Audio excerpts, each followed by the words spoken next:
What is up, guys? I do hope you're well, and once again I just want to say a massive thank you for all the support. I know I was slacking on the videos recently, but I'm hopefully getting back up to speed with things, and you guys have come back strong, so I can only thank you for that.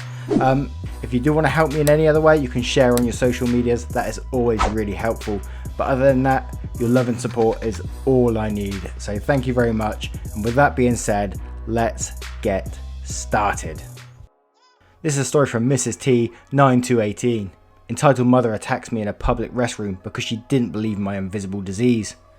English is my first language, and I'm on a laptop with a Grammarly program, so please feel free to correct me if I do make any mistakes. I'm going to warn you, this may be a bit disturbing since it does involve assault, and this will probably be long, so get comfy.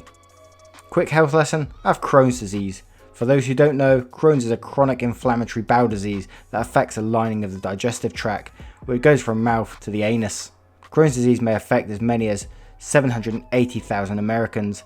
Men and women are equally likely to be affected. And while the disease can occur at any age, Crohn's is more prevalent among adolescents and young adults between the ages of 15 and 35. The causes of Crohn's disease are not well understood. Diet and stress may aggravate Crohn's disease, but they do not cause the disease on their own.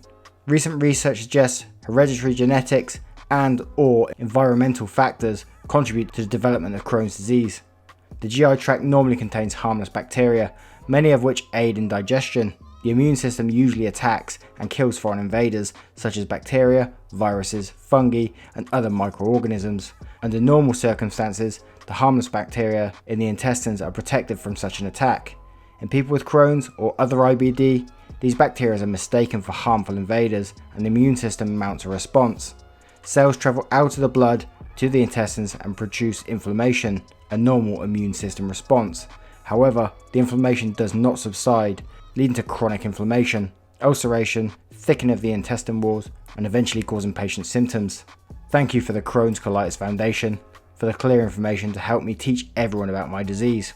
And it's always important to make people aware about these sort of things, because I know some of myself with Crohn's. Well, I know a couple of people with Crohn's actually. I know another one of who's part of our community with Crohn's and has reached out to me before.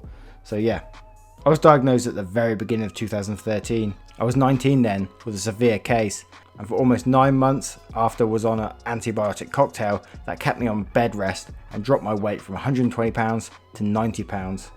At this point in my story, I was a wreck both physically and mentally, so I was not prepared to come into contact with this entitled mum. My mother's family had gathered in St. Cloud.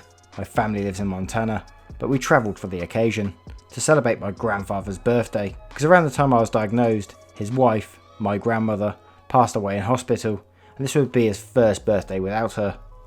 Everyone was there. We had a party at my uncle's house where we barbecued and swam. Except me, I stayed seated with my grandpa most of the party. My family was fantastic with me. My mother, who was a nurse, taught them about my disease not long after we found out, so they knew what I could and couldn't eat. Helped me when I needed something. My littlest cousin even brought me food to my spot at the table and brought me tissues and gave me hugs when I cried from anything and everything. The next day we were going to a Twins baseball game where my uncles collectively got us a private booth to watch the game. It was very nice and comfortable for all of us. This is where our story starts.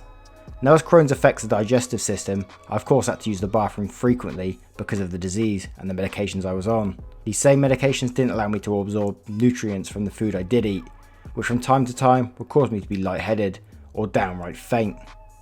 So I had to ask my cousin Meg to come with me to the restroom just in case. She agreed and she helped me to the bathroom.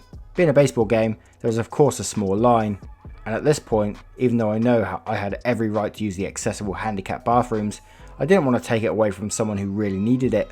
I got into a store pretty quickly, and unfortunately it took me a while. I wouldn't insult everyone by defining EP or me, but LK is EP's littlest girl, Meg is Meg, and OW is the other woman who was waiting in the restroom. I'd probably been in the store for a good 10 minutes, feeling better but weak, and was finishing quickly as I could. All of a sudden, I hear a bang on my store door, and I jumped terrified. EP said, "Hurry the fuck up, you've been in there 30 minutes, my baby needs to go, now!" I say, "One moment, I'm almost done." More banging as I'm hurrying trying to finish, become embarrassed that someone brought any attention to my time in the store, despite it being shorter than she claimed. I opened the door and unfortunately came face to face with a whale-sized Karen with "let me speak to the manager" haircut, pissed as all hell, one hand raised to bang again and the other holding a little girl, 5 to 6, who in all honesty looked bored and not in a rush. EP said, "Finally, took your..." She stopped, finally getting a good look at 90 pounds of skin and bone me. Now despite my physical weakness, I tried keeping up with wearing some makeup around so I wouldn't look as horrible as I felt. A lot of people asked if I was alright though throughout the game, when I would walk around with my family to get food, drink, etc. Me taking advantage of the pause. "I'm sorry for the wait, Mum." Then all of a sudden, before I could move out of her way, EP reached out and grabbed my arm and screeched, "How dare you! Are you trying to make my daughter think it's okay to be like you?" This of course brought more attention to us. I tried pulling away because I was scared, embarrassed, confused, and I could feel the tears coming. I said, "Mum, I'm sorry, I don't understand. Please let me go." I called to my cousin who stood just outside the bathroom doors to keep out of the way of people using the room. "Meg, you're teaching my daughter it's okay to be an anorexic like you. You think you can strut around looking like you do and feel good about yourself, you slut." Holy fuck. That triggered me badly then. I just thought I want to punch her. Fucking hell. I just complete broke down right there, pleading with the woman to just let me go. My cousin hearing my call and the woman screeching pushed into the bathroom and yelled, "Hey, let go of her."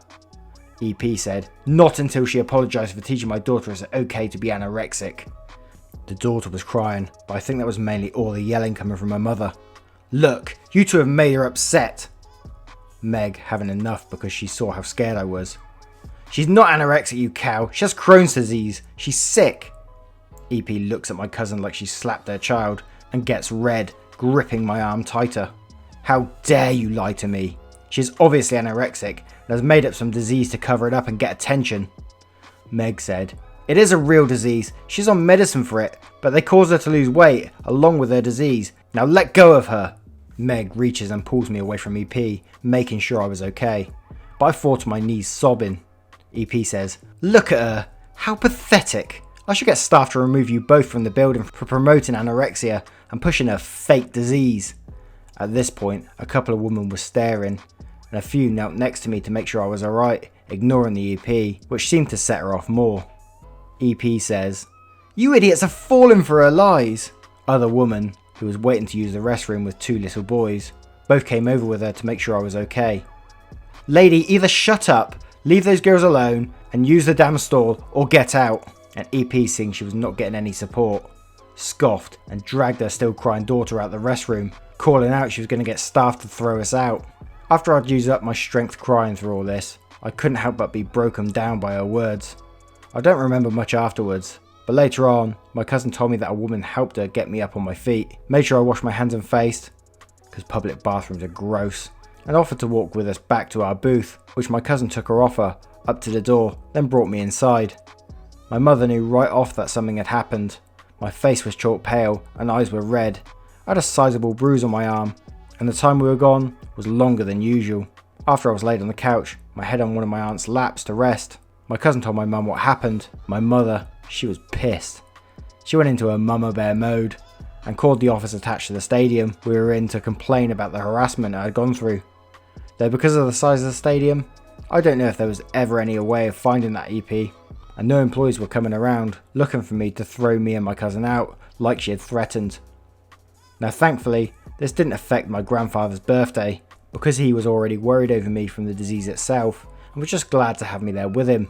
But at the time, I felt so badly I thought I'd ruined the day, how I was pathetic, how if I hadn't have been sick, they wouldn't have to worry over me, and a whole lot of other feelings that I have thankfully now gotten control over. I am now, after changing medications and having a few surgeries, back to normal weight of 135 pounds. I've graduated college, started working full time in a profession I am proud of, and I've married my high school sweetheart, and we just got our first puppy together. I just wanted to remind everyone that not all diseases or disabilities can be seen physically. You would not believe how much crap many of us go through because of our diseases, and we don't need encounters like this. Please remember to be kind to everyone, because you don't know what battles they are going through. And to all my fellow cronies, stay strong. r/Crohn's disease. And amen to that.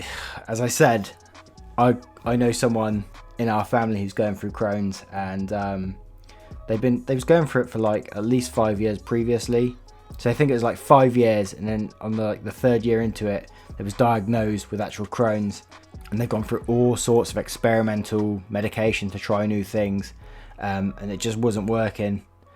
So eventually they've actually had to have like part of it, I think it's the lower intestine taken out, a massive chunk of it, and now she's like, I can't remember the procedure, but basically the colon's attached to a stomach, so now she has a colostomy bag. I think that's the case. Please correct me if I'm wrong on that. But yeah, you can really see how it affects people, and you wouldn't have thought she was suffering previously because she never shows it. She had to use the toilet frequently, but that was about it. But as you say, you never know what's going on behind closed doors and what people are really suffering with in both physical, mental, and all sorts, you know. So just respect each other. That's all we can do, really, isn't it? Much love, and congratulations on marrying your high school sweetheart and getting your first puppy. Come on now, where's the picture? It's got to go on my Twitter, please. Sort it out. Our next story is from Frosted Heart 89. Let my son sit next to you, bitch. So, I decided to finally post my story about my encounter with an entitled dad and his entitled son. Now, it's not as dramatic and hardcore as many other stories on here, but it's still sitting with me to this day because I've always been brought up to treat others with respect.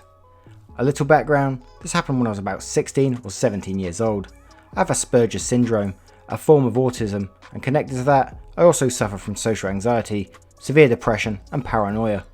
This happened before I got my official diagnosis, but already at this age, I had clear signs of suffering from these mental challenges. ED, entitled dad; ES, entitled son; me, the still salty woman writing this. It was an early morning, and I was waiting for the bus, so that I could get to school.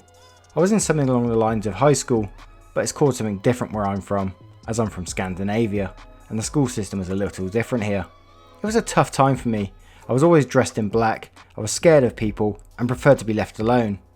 I didn't know what was wrong with me yet, as I'd not gotten a diagnosis at this point, and I had no idea how to handle it. I do now, but back then, I was basically just a scared teen, with a mind younger than my actual age. The bus arrives soon enough, and I get on, find a vacant seat, and place my backpack on the seat next to me, as I wasn't comfortable with having strangers sit next to me, and none of my classmates rode on the same bus to school, as they all came from different towns. It's a morning as every other morning. Not many people are on the bus, and there are many vacant seats. I put on my headphones and turn on my music. It's not the longest ride, about 20 minutes or so, but just that short ride triggered my anxiety, so I used my music to tune out the world around me. Enter entitled dad and his bratty son. I don't know them, I've never spoken to them before, and they've never spoken to me, but I recognise them, as they would often take the same bus as me. The dad takes a seat on the row in front of me, and the son the row behind me. I didn't think anything of it, though I find it odd they don't just take a couple of seats next to each other, as there are plenty available, though they are located further down. All of a sudden though, I feel a sharp tap on my shoulder, rather hard I might add, and next to me stands the entitled brat, staring down at my backpack, then up at me. He's saying something, but I can't hear it because of my music, so I move my headphones a little so that I can hear him. I don't even ask what he wants, before he speaks up. Entitled brat says, "Move your bag." Excuse me? Move your bag? I want to sit near my dad. Now this isn't an unreasonable request. Had he asked me politely if he could sit there, so that he could be near his dad, I would have likely moved my bag and let him, but the fact that he ordered me to made me rather stubborn. I believe in being polite to people after all, and yes, I will admit, I had a pretty bad temper back then, and I was in no mood for BS. No. What? No, you obviously can't ask politely, and frankly, I don't want you to sit next to me if you can't ask me nicely if I can move my bag. Entitled son was having none of this, obviously not used to being told off, so he just grabbed my bag and started to pull it down onto the floor. I get hold of it, pulling it back, as I really don't like people having touched my things, and I still don't to this day. What are you doing? I want to sit there. So you just think it's okay to throw my bag on the floor? No, if you want to sit with him, you should have taken some of the vacant seats so that you could sit next to each other. Now the dad hadn't been saying anything up until this point, but then he turned around to look at me, already having a judgmental look on his face. Let my son sit next to you. No, he was being rude to me and he touched my bag without permission. Just let him sit there. What's wrong with you? I was getting angry at this point. So when he raised his voice at me, I raised my voice at him. Maybe if he hadn't been such a brat and asked nicely, I would have let him. Haven't you taught him any manners? I could tell that the entitled dad wasn't used to people talking back. Both he and his brat were used to getting what they wanted, and since I wasn't having it, he didn't know what to say, so he stumbled over his words when he threw the next insult at me. Stop being so pissy, you bitch! I'm a no BS person in general, and this morning, I was certainly not having this either, so I just glared at him. If he had been polite about it, I wouldn't be pissy in the first place. And with that, I put my headphones back on and ignored him and his brat for the rest of the ride. They got off before me, which I was fine with. I did have a firm grip on my backpack for the remainder of the trip, just in case. I did see them on that bus several times after that, but they never sat near me again, and they never spoke to me again. Guess they couldn't handle being told off by a teenager. Oh, that's a great one. See, that's the thing with EPs. You stand up to them and they back down pretty quickly. Unless you get a freaking nuclear Karen, and then you could be in deep shit. Thank you very much for sharing that story.